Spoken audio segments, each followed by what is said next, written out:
Well, when I first got ill, it was a shock, of course. And I reacted with anger, I remember. I was angry at my body because I've always been living very healthy.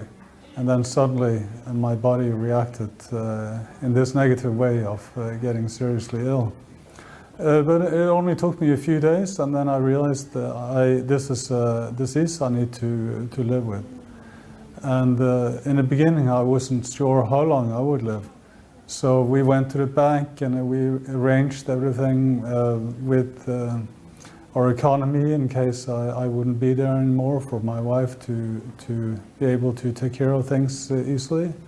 But then as I started to continue living and living well, then I just starting to enjoy life, my new life with this disease.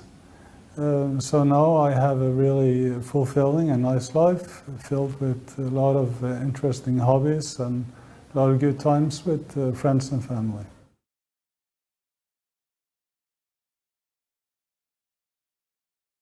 I don't think about things I can't do. I think about things I can do. Because if you think about all the things you can't do, then that tends to make you depressed. So I never think that way. So before I played squash, and now I play backgammon. Before I did running, now I do walking. And before I did biking, now I got an electric bike and I do biking. And in this way I try to focus on the things that I can do.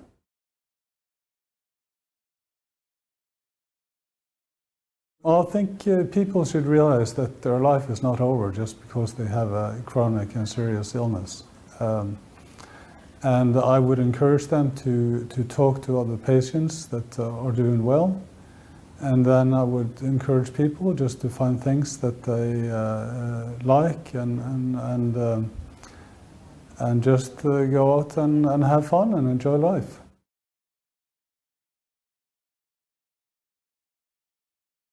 I get a lot of support from family and friends, and but I have to say, for instance, my wife is probably more worried about this disease than I am. So I'm the one that has to support her in many ways.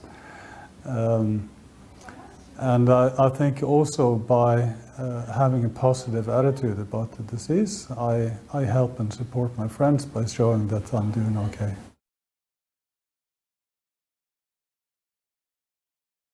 I think when I was newly diagnosed, it was really important for me to talk to other patients because I wanted to know how it was to live with the disease.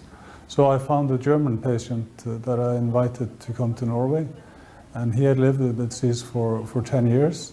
And that was really interesting and nice to me to see that you could live a long life and fulfilling life even with the chronic and serious disease.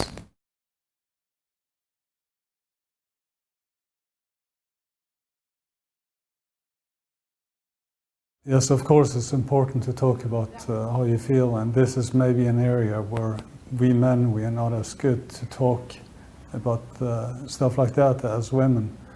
But for me, what's helped me is that I have become involved in supportive work. So now I talk to newly diagnosed patients, and for me that's good therapy in itself.